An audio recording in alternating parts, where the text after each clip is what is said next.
Welcome to Her Secret Truth, a place where the truth always comes out. Here you'll hear stories of family betrayals, hidden secrets, and shocking revelations. Every story is a step closer to the truth someone tried to hide. Subscribe to Her Secret Truth so you don't miss new stories you won't be able to stop watching. I was standing behind a marble column at my son's wedding reception when I overheard my new daughter-in-law telling her friend that she planned to have me committed so she could take my beach house. I walked straight to the bar, ordered a double whiskey, and smiled at everyone like the perfect mother of the groom. What happened after that changed everything. If you are watching this, subscribe and tell me where you are watching from, because this story is about to get wild. The grand ballroom at the Riverside Country Club looked like it belonged in a glossy magazine. White roses covered every surface, crystal chandeliers bathed the room in warm light, and 200 guests filled the space. My son David looked handsome in his navy tuxedo. At 63, I should have been the happiest mother in the room. Instead, I was hiding behind a pillar, listening to my brand new daughter-in-law speak. "The plan is simple," Amanda whispered to her maid of honor, champagne glass in her hand. "We give it 6 months, maybe a year. We document everything. When she forgets names, when she repeats stories, when she seems confused, then we have her evaluated." Her friend hesitated and asked if that was not a little harsh. Amanda laughed softly. "She's 63 and alone in that big house. It's actually kinder this way. And David deserves that beach house after everything she's put him through." My blood went cold. The beach house. The one my late husband Daniel and I bought 30 years ago. The place where David learned to surf. Where we spent every summer.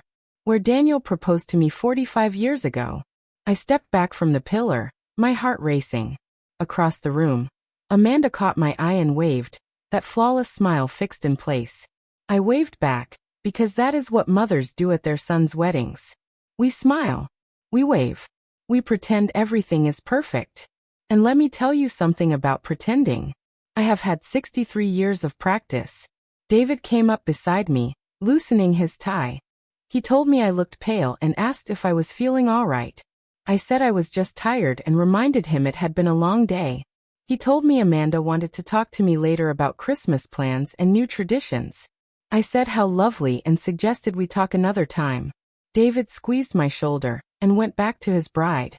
I watched him walk away, thinking of the little boy who built sandcastles with me, who cried when he scraped his knee, who promised he would always take care of his mother. That boy was gone. In his place stood a 32-year-old man who had spent the past 6 months defending a woman he had known for 8 months over the mother who raised him alone after his father died. I went to the bar and ordered that double whiskey. The bartender raised an eyebrow and asked if it had been a rough day. I told him he could say that. I took a sip and felt the burn. I asked him if he believed in karma. He laughed and said that in his line of work, he had seen enough to believe in just about everything. I told him that was a good answer. I finished my drink and set the glass down, because I had a feeling it was going to matter later. 3 months earlier, David had brought Amanda to my house for the first time. She was exactly the kind of woman people expect a man to choose. Blonde, 28, with one of those smiles that could sell ice to penguins. David introduced her proudly, glowing as he said her name. He introduced me as his mother, Eleanor, explaining that everyone called me Ellie. Amanda gushed, giving me one of those stiff, overly tight hugs, saying David had told her so much about me and that she had been dying to meet the woman who raised such an incredible man. Even then, something felt wrong. Too polished. Too perfect. Like she had rehearsed every word. I told her to call me Ellie and said it was nice to meet her. We sat in my living room while Amanda complimented everything, from my antique vases to my choice of coffee. David hung on her every word, as if she were reciting poetry. When I asked how they met, David answered quickly, saying it was at the gym. He explained that she had been struggling with weights and he had offered to help. I said it sounded romantic, though something about his eagerness to answer for her unsettled me. Amanda laughed and said David was being modest. She admitted she had not really been struggling at all. She said she had been pretending, that she had watched him work out for weeks and was trying to figure out how to talk to him. At least she was honest about being calculated. I asked what she did for work. She said she used to work in social services, helping families through difficult situations, and that she was transitioning into wellness coaching, social services, mental health evaluations, difficult families. I should have paid closer attention to that warning sign. Over the following weeks, Amanda became a constant presence. She showed up for dinner without asking, reorganized my kitchen to make it more efficient, and offered unsolicited advice about everything from my garden to my finances. You know, Ellie, she said one evening while washing dishes I had never asked her to wash. David mentioned that you manage all your own investments. That must be so stressful at your age. I replied that I had been managing money since before she was born. She quickly agreed, then added that with all the new technology and market shifts, maybe David could help take some of that pressure off my shoulders. David, who had never shown the slightest interest in my finances before Amanda arrived. David, who had asked me for money 3 times in the last year to cover his credit card bills. I told her I appreciated the concern, but that I was perfectly capable. She smiled. That flawless smile. Of course, she said, she just worried about me being alone in such a big house. Alone, as if it were an illness. The hardest part was watching David change.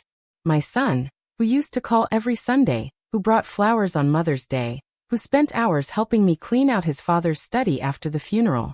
Suddenly, he was too busy for Sunday calls, too exhausted for our monthly lunches. When I finally asked why, he told me Amanda thought we spent too much time together.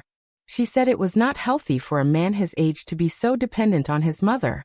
Dependent, when he had lived rent-free in my pool house for 2 years. But I swallowed my words, because that is what mothers do. We hold our tongues and hope our children come back to themselves. Sometimes hope is not enough. 2 weeks after the charming Jim meet cute story, David announced they were moving in together. Into the house I had bought as an investment property 3 years earlier. The house I had let him stay in temporarily while he recovered from the last girlfriend who emptied his savings account. It will be perfect, Mom, David said, pacing my kitchen while Amanda sat quietly, that serene smile never leaving her face. She loves the place, and we can finally start building our life together. I told him how wonderful that was and asked when he thought he might begin covering the mortgage payments. His expression fell. He said he thought, well, we were family and maybe we could work something out. I reminded him that we already had worked something out. For 2 years. Amanda reached across the table and placed her hand over mine. Ellie, she said softly, I hope you do not think I am pushing David into anything. The last thing I would ever want is to come between you and your son. The last thing she wanted. Of course not, dear, I said. I explained that I was simply practical about business matters. Amanda suggested a gradual transition. David could start by paying utilities, then slowly move toward partial mortgage payments. She said she would hate for him to feel overwhelmed. Overwhelmed by paying his own bills at 32. I told her that was very thoughtful. David visibly relaxed, and said he had told me Amanda would understand. She was great at finding solutions. Within a month, they moved into what David now referred to as our house. Amanda redecorated, discarding furniture that did not match their aesthetic and replacing it with pieces that looked expensive but likely were not.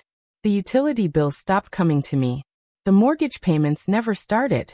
When I called David to ask about it, Amanda answered his phone. She said hello sweetly and told me David was in the shower. I said I was just checking on the house payments we had discussed. She said they had meant to talk to me about that. Money had been tight with moving expenses and her career transition. They were hoping to start fresh next month. They, as if they were an established unit instead of 2 people who had known each other for 4 months. I told her next month would be fine. Next month came. Then the one after that. One afternoon, when I drove past the house, I saw a brand new BMW in the driveway. David's old Honda was gone. I called him that evening. He answered casually and asked what was wrong. I told him it was a nice car. There was a pause. Then he asked how I knew about the car. I reminded him that I owned the house and occasionally checked on my investment. He said that was kind of weird. Weird. Checking on property I owned. He explained that Amanda needed reliable transportation for her new business, and that they had gotten a great deal. I told him how wonderful that was and asked again when they planned to start contributing to the mortgage. He said we needed to talk. He said Amanda thought. Well, they both thought I was being a little controlling about money. Controlling? For expecting my 32-year-old son to pay his own bills. I told him I understood. He said it felt like I was using the house as leverage, holding it over their heads. Amanda said that was not healthy family dynamics. Amanda said. Everything was Amanda said. I told him he was right, and that we should definitely talk about healthy family dynamics. He sounded relieved and said he was glad I was open to feedback. He added that Amanda was really good at this kind of thing. It was what she did professionally. Yes, it was. And I was beginning to understand exactly what Amanda was good at. That conversation happened on a Tuesday. By Friday, I was sitting in my lawyer's office. Jonathan Pierce, our family attorney for 15 years, asked if I was certain about what I was requesting. He had handled Daniel's will, helped with insurance claims, and drafted David's pool house agreement. I told him I was absolutely certain. When he asked if I meant both properties, I confirmed that I did. The house on Maple Street and the beach house in Monterey. Jonathan leaned back in his leather chair and asked what had led to this decision. I could have told him about the whispered conversation at the wedding that had not yet happened. I could have explained about the BMW, the unpaid bills, and the way my son now spoke to me as if I were an inconvenience. Instead, I told him that I was 63 years old, and that I wanted to simplify my portfolio. Jonathan reminded me that these were major assets and that the beach house alone was worth more than $2 million. I said that was exactly why I wanted everything handled properly and discreetly. Jonathan nodded and said he assumed David did not know about this. I replied that David assumed many things, and that was part of the problem. Jonathan explained that David would be entitled to notification as my heir. I told him not if I was still alive. Both properties were solely in my name, and I had every right to do what I wanted with them. Legally, Jonathan agreed yes, but he cautioned me to consider the family consequences. I thought about Amanda laughing as she told her friend she would have me committed. I thought about David calling me controlling because I expected him to pay his own mortgage. I thought about 40 years of sacrifice for a child who now saw me as an obstacle instead of a mother. I asked Jonathan what he thought about people who bite the hand that feeds them. He said they should not be shocked when the feeding stops. I told him that was exactly how I felt. I asked how long the sales would take. Jonathan said that if we priced them correctly and I was not focused on squeezing out maximum profit, both properties could close within 60 days. I told him that was perfect and instructed him to price them for a quick, clean sale. As he made notes, Jonathan asked where I wanted the proceeds deposited. I told him I wanted a new account at a different bank, and that I would provide the details the following week. He asked about David and when I planned to tell him. I paused, thinking about timing, consequences, and the quiet satisfaction of watching someone who took you for granted finally understand what they had lost. I told Jonathan I would tell David when he needed to know.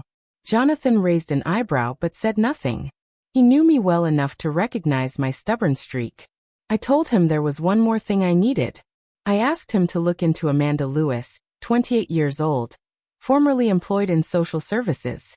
I wanted everything: employment history, background, any legal issues. I told him to call it maternal instinct. Jonathan made another note and said he would have information for me the next week. I left his office feeling lighter than I had in months. Not because I was selling the properties. Those sales would hurt, especially the beach house, but because I was finally acting instead of reacting. Amanda thought she was dealing with a helpless old woman. She was about to learn how wrong she was. The call came on a Thursday morning in October. David's voice sounded strained, higher than usual. He said we needed to talk immediately. I wished him good morning and asked how he was doing. He ignored that and asked if I could come over because Amanda was at work and we could talk privately. Privately, meaning without Amanda listening. I told him I would be there shortly. I drove to Maple Street slowly, knowing it would likely be my last visit to the house as its owner. The BMW was gone, but David's new truck, another recent purchase he could not afford, sat shining in the driveway. David opened the door before I knocked. His hair was messy and his shirt wrinkled, as though he had slept in it. He said they had received a notice and that the house was being sold. He said they were being given 30 days to move out. I asked who was selling it. He told me not to play games and said I knew exactly who was selling it. I walked past him into the living room. Amanda had redecorated again. Everything was white and gray now, cold and sterile. I told David I did not appreciate his tone. He accused me of selling their house. I corrected him and said I had sold my house, and that there was a difference. David stared at me in disbelief. He said it was their home, that they had lived there for months. I reminded him they had built that life on my dime. He said they had planned to start paying the mortgage, and just needed more time. I told him 6 months was more than enough time. He said they had expenses, the wedding, Amanda's business startup, the cars. The cars. Plural. I asked how many cars 2 people actually needed. David ran his hands through his hair, and said that was not the point. He said I could not just throw them out without warning. I told him I absolutely could and suggested he check his lease agreement. He asked what lease agreement. I pulled the document from my purse and reminded him of the one he signed when he moved in. 30 days notice for termination. Jonathan had prepared it. He had signed it. David's face drained of color as he read. He said he thought it was just a formality, family paperwork. I told him contracts are only formalities until someone breaks them. He insisted they had not broken anything. I told him he stopped paying rent after the first month, failed to cover utilities, and bought luxury vehicles instead. I added that according to my research, Amanda had been telling people she owned the house. That part was a guess. But the way David's eyes shifted told me it was true. He said she only said that because people asked questions when her name was not on the deed. He said she was trying to protect their privacy. I folded the lease and returned it to my purse. Then I asked where Amanda was that day. He said she was at her new office, launching her wellness coaching business. I asked with what money. He said she had investors. I asked if those investors knew she had been living rent-free for 6 months. He told me I was being ridiculous and reminded me that we were family, and that family helps each other. I agreed that family does help each other. Then I asked him when the last time was that he had helped me with anything. When we have dinner together, when I cook and you eat, when I help you with technology problems. I pointed out that he had never fixed a single technological thing for me in his life. Emotional support like calling me controlling, canceling our lunches, and letting your girlfriend screen my calls. David dropped onto Amanda's spotless white couch. This is not fair, Mom. We are getting married. We need stability. Then get jobs that actually provide it. We do have jobs. Amanda has a startup funded by mysterious investors, and you have a part-time consulting role that barely covers your truck payment. That is not employment, David. That is wishful thinking. So now you are punishing us because we are not rich enough for you? The accusation stung because it twisted the truth completely. I am protecting myself from people who see me as a bank account instead of a person. That is not true. Is it not? When was the last time you called just to ask how I was doing? Not to ask for money. Not to complain about my behavior. Just to check on your mother. David opened his mouth, then closed it. Exactly. You will figure something out, sweetheart. You always do when you have to. I walked toward the door, then stopped. Oh, and David, the beach house is sold as well. In case Amanda was planning on that for her retirement fund. I heard him calling my name all the way to my car. I did not hear from David for 3 weeks. Then Amanda called. Ellie, we need to talk. No small talk. No false warmth. Interesting. Hello, Amanda. How are you settling into your new place? We are staying with my sister for now. This situation is unacceptable. I am sorry to hear you are having housing trouble. Do not play games with me. You know exactly what you have done. Finally, the real Amanda. I sold 2 properties that belonged to me. I am not sure why that concerns you. Those properties were David's inheritance. David's inheritance will be whatever I choose to leave him when I die. Since I am not dead, he gets nothing. You cannot just cut your son out of your life because he fell in love. I am not cutting him out because he fell in love. I am cutting him out because he chose a manipulative gold digger over his mother. There was a pause. Then she said it. You bitter old woman. The mask was completely gone. I may be old, Amanda, but I am not bitter. Bitter people complain. They do not take action. David deserves better than this. You are right. He deserves a mother who raised him to be independent and grateful. Unfortunately, I failed at that. This is not over, Ellie. Oh, I believe it is. Unless you have something else to say. Actually, I do. David has been struggling since you threw us out. He has been forgetting things, getting confused, experiencing mood swings. I am concerned about his mental health. My blood went cold. What kinds of things is he forgetting? Conversations we have had. Appointments. Where he put things. Yesterday he could not remember how to get to the grocery store we have been using for months. That is concerning. Have you suggested he see a doctor? I think the whole family needs professional help. This dynamic between you and David is unhealthy. The isolation. The financial manipulation. It is textbook emotional abuse. Is it? I handle cases like this professionally. I know the signs. And what do you recommend? Family therapy with a specialist in elder care and family dysfunction. Elder care. As if I were a confused old woman who needed supervision. That is very thoughtful of you, Amanda. I will consider it. Good. I will send you some referrals. Doctors who truly understand aging and complex family relationships. I am sure you will. After the call ended, I sat in my kitchen for a long time, thinking about chessboards and strategy. Amanda was placing her pieces carefully. A confused son. An isolated, manipulative mother. Emotional abuse. Mental health concerns. She was good. Very good. But she had made one critical mistake. She warned me. The intervention came on a Tuesday morning in November. I was making coffee when I heard vehicles pull into my driveway. Through the window, I saw David's truck, a sedan I did not recognize, and a white van. The doorbell rang. David stood on my porch with Amanda, a woman in medical scrubs, and a man in a suit. Mom, we need to talk. Good morning. That is quite a crowd for a Tuesday. The man stepped forward. Mrs. Brooks, I am Dr. Franklin from Serenity Springs Mental Health Facility. Your family has expressed concerns about your well-being. How considerate of them. Amanda moved closer. Ellie, we are here because we love you. David stared at the floor as Dr. Franklin began listing the behaviors they found troubling. The property sales, Mom. Liquidating major assets without a clear reason. Making sudden financial decisions. I understand. And this concerns you because you believe it is not normal. David's voice wavered as he spoke.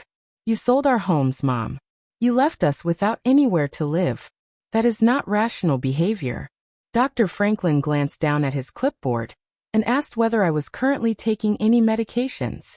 I told him only vitamins. He asked if there had been recent changes in my sleep, appetite, or mood. I said I slept well, ate normally, and that my mood had actually improved quite a bit. He said my son had mentioned I was isolating myself and cutting off family relationships. I corrected him and said I had simply become more selective about who I spent time with. The woman in scrubs stepped forward and introduced herself as Nurse Linda. She said they were there to help and that sometimes as people age, they do not recognize changes in their own behavior. I asked Linda how old she was. She hesitated and said that was not relevant. I told her I was 63 and asked her age. She said 34. I asked if she was really going to explain aging to someone who had been doing it for 30 years longer than she had. Dr. Franklin cleared his throat and said my family had provided documentation of concerning incidents. Forgetfulness. Confusion. Inappropriate financial choices. I asked what documentation. Amanda pulled out her phone and said she had been recording some of our conversations, that the things I had said were not rational. I asked to hear the recordings. David said this was not a trial, and that they were trying to help me by bringing in professionals to get me the care I needed. Amanda added that Dr. Franklin could properly evaluate me and make sure I was safe. I asked what I was being kept safe from.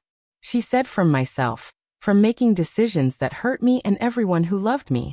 I looked at my son, my baby boy.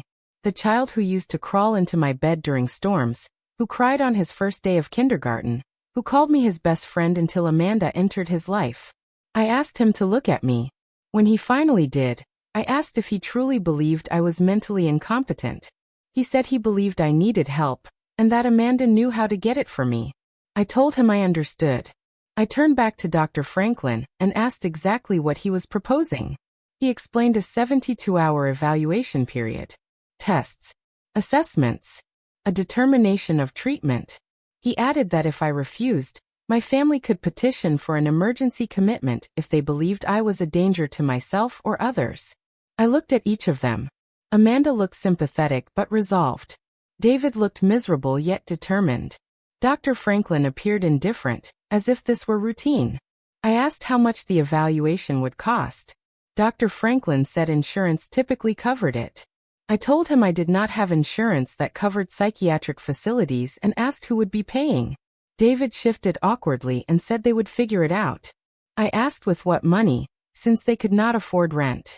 Amanda said the important thing was getting me help. Help someone else would pay for. Fine, I said. Let me pack a bag. Relief washed over David's face. He thanked me and said this was the right decision. I told him I was sure it was. Upstairs, as I packed clothes into a suitcase, I made 3 phone calls. The first was to Jonathan. I told him it was happening. He asked if I was sure I wanted to proceed. I said absolutely and reminded him of our agreement. If I did not make contact within a week, everything was to be executed. He said it would be handled. The second call was to my bank. I told them I needed access to my safety deposit box that afternoon. I acknowledged the limited visiting hours and said this was an emergency. The third call was to someone Amanda likely did not know existed. Someone who had shown interest in my earlier questions about background checks. I told Detective Lewis who I was and said it was time to talk about his sister. Serenity Springs Mental Health Facility looked exactly like what it was. A place where inconvenient people were stored. Clean, institutional, decorated with motivational posters that convinced no one. Dr. Franklin handed me off to another physician, Dr. Linda Holloway, who appeared young enough to be my granddaughter. She said she would be conducting my evaluation, and that my family was concerned about recent behavioral changes. I told her my family was concerned about their source of income disappearing. Dr. Holloway made a note and asked about my relationship with my son. I asked which version she meant. The son I raised, or the stranger attempting to have me committed. She said I seemed angry. I asked if she would not be. She said anger could sometimes indicate underlying cognitive issues, particularly in patients my age. I realized I was already being treated as a patient. I asked how long she had been practicing. She said 5 years. I asked how many family financial disputes she had seen disguised as mental health emergencies. She said she was not sure what I meant. I told her I believed she did. She made another note and suggested we begin cognitive testing. She asked what year it was. I answered 2025. She asked who the president was. I answered Donald Trump, unfortunately. She asked where I was. I said I was in a facility where my son's girlfriend was attempting to have me declared incompetent, so they could control my money. She labeled that paranoid thinking. I asked whether she had reviewed Amanda Lewis's employment history. She said she had not. I told her Amanda worked in social services, specifically adult protective services, evaluating elderly individuals for competency, that she understood this system very well. Dr. Holloway stopped writing. She asked how I knew that. I told her it was because I was not paranoid. I was prepared. Over the next 2 days, I submitted to every test they required. Memory checks, cognitive assessments, psychological evaluations. I answered every question they asked honestly and in full. I also made friends. Nurse Angela had worked at Serenity Springs for 15 years. She had seen every version of family drama, every kind of manipulation. One afternoon, while checking my blood pressure, she told me she had seen this situation before. A younger woman, an older man with money, relatives who suddenly develop serious concerns. I asked how it usually ended. She said it depended on how smart the target was. Most of the time, families got exactly what they wanted. The older person was medicated into compliance. Assets were quietly redistributed. Then she smiled and added that sometimes the older person turned out to be much smarter than anyone expected. I asked, hypothetically, what a smart older person would do. Hypothetically, she said, that person would document everything. Every conversation. Every test. Every interaction. She would request copies of her medical records and make sure someone outside the facility knew exactly what was happening. I told her that sounded like very smart advice. She said she had 30 years left until retirement, and that while she saw a lot of injustice she could not fix, sometimes she could help the right person protect themselves. On my third day, Angela brought me a manila envelope and said it had arrived for me. Legal mail. Inside was everything Jonathan had promised. Amanda's full employment history, including 3 prior positions that ended amid allegations of elder abuse, 2 civil lawsuits that had been quietly settled, and most importantly, a criminal background check showing a fraud conviction in Nevada 5 years earlier. There was also a handwritten note from Detective Lewis. He wrote that Amanda was his half-sister, and that he had been trying to build a case against her for years. He believed my situation might be exactly what they needed, and asked me to call when I was released. I folded the papers carefully and handed them back to Angela, asking if she would keep them safe for me. She said of course, hypothetically speaking. I told her I would need them back the next morning. I had a feeling I was about to be declared competent. Angela smiled and said it was funny how that worked. Dr. Holloway delivered the results with clear reluctance. She said she had completed my evaluation. While I showed signs of stress and some questionable decision-making patterns, she did not see evidence of cognitive impairment or mental illness requiring continued treatment. How surprising. She added that she did believe family counseling would be beneficial, given the complicated dynamics between me and my son. I told her I was sure they did seem complicated. She said David and Amanda were waiting to take me home. Home. To the house Amanda likely believed she was about to inherit. David hugged me in the lobby, but it felt forced, almost rehearsed. He said he was glad I was okay, and that they had been very worried. Had they?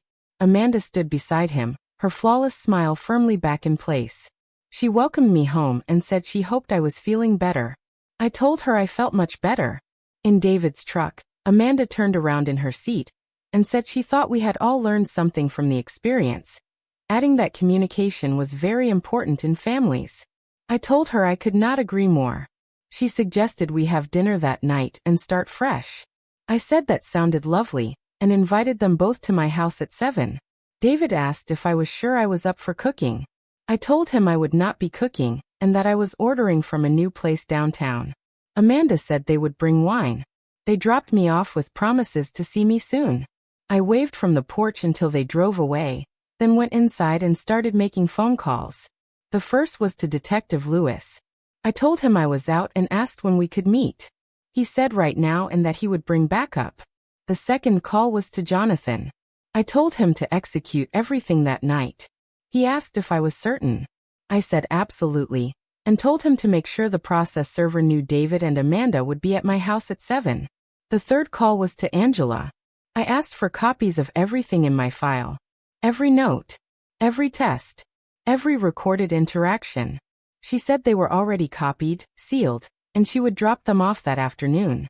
The fourth call was to a catering company downtown. I ordered dinner for 8 people, something impressive, and told them cost was not an issue. I spent the afternoon reviewing documents and preparing.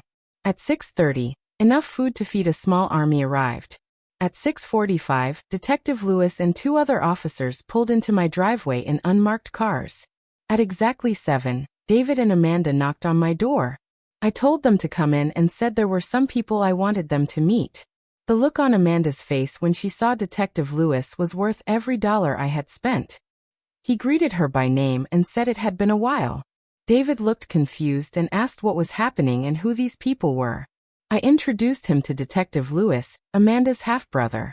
Amanda's composure finally cracked. She asked what he was doing there. He told her it was his job. He asked if I wanted to explain or if he should.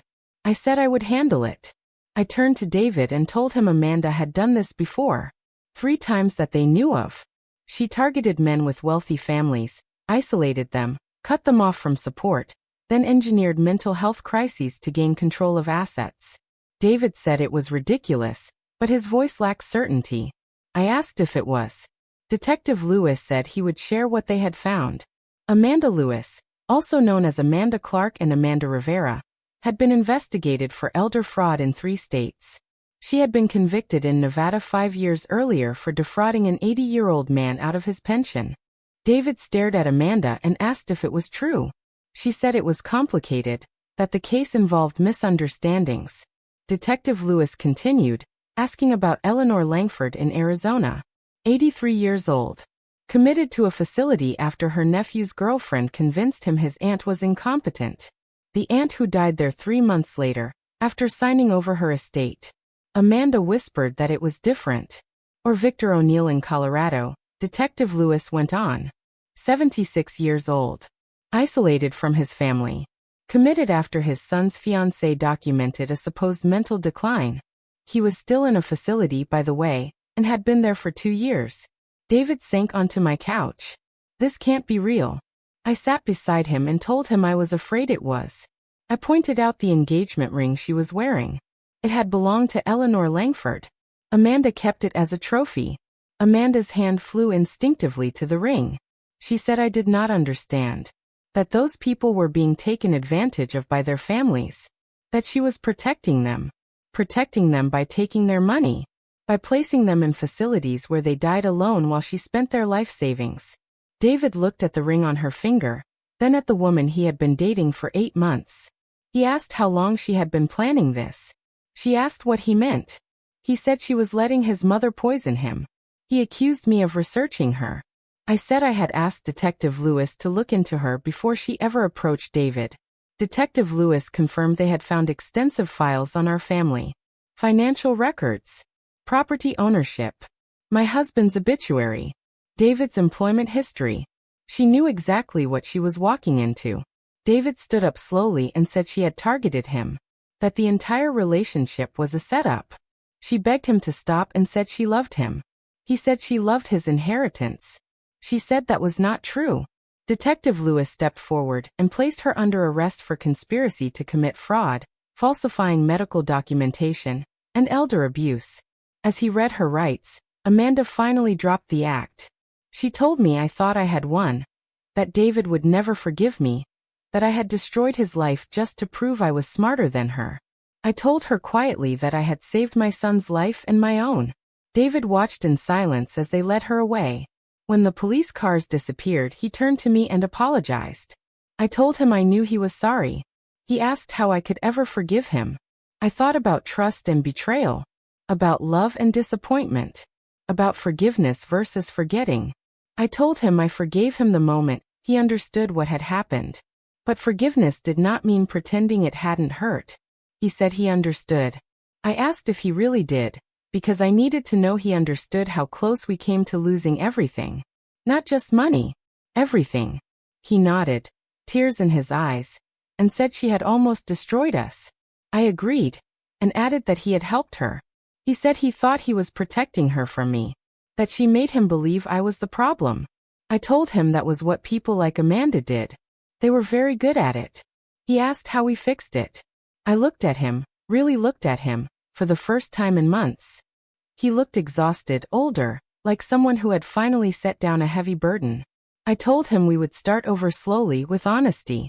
I reminded him the houses were sold, and that I was keeping the money. He winced, then nodded and said he deserved that. I agreed. I told him that when he was ready to rebuild his real life, not the fantasy Amanda had sold him, I would be there to help. He asked why. I told him because despite everything, he was still my son. And mothers do not give up on their children, even when their children give up on them. 6 months later, I was sitting on the deck of my new beachfront condo, watching the sun paint the Pacific in gold and pink. It was smaller than the house I had sold, but it was mine and it was peaceful. David had called that morning to tell me about his new job. Real work this time, with a steady paycheck and health insurance. He had moved into a small apartment, was seeing a therapist, and had begun paying back the money Amanda had spent on his credit cards. I told him I was proud of him. He said he was trying. I told him I knew he was. We now had dinner once a month. Awkward at first, but slowly improving. Trust would take time, but we were working on it. Amanda had been sentenced to 5 years in federal prison. Detective Lewis said it should have been more, but plea deals were part of the system. She was also ordered to pay restitution to her previous victims, though most would never recover their money. The best news was that Victor O'Neill had been released from the facility and reunited with his family. Justice sometimes moved slowly, but it arrived. My phone buzzed with a text from an unfamiliar number. A woman named Emily Zhao said Detective Lewis had given her my number. She believed her stepmother might be doing to her father what Amanda had done to me, and asked if we could talk. I smiled and replied that we could. People often asked if I regretted how things turned out. If I wished I had handled things differently, been more patient, given Amanda more chances. The answer was simple. No. Over the past year, I had learned something important. Being a mother does not mean being a doormat. Loving your children does not require accepting abuse. And being 63 does not mean being helpless. Amanda had seen an easy target. A lonely widow who would sacrifice anything to keep her son happy. She had only been partly right. I was a widow, and I truly loved my son. But I was not alone. And I was certainly not someone to be taken lightly. As the sun slipped beneath the horizon, I lifted my glass of wine in a quiet, wordless toast. To mothers everywhere who learned to recognize the line between love and enablement, to children who managed to find their way back home, and to second chances that sometimes arrive wearing the mask of endings. The next day, I would meet with Emily Zhao, and together we would decide how to protect her father from his predatory stepmother. The following week, I would sit down to dinner with David, continuing the slow work of rebuilding what Amanda had tried to ruin. That evening, I stayed on my deck and allowed myself the calm that comes from knowing exactly who I am, and what I am worth. Being a mother means loving without conditions. But it also means knowing when to stop feeding the hand that turns and bites you.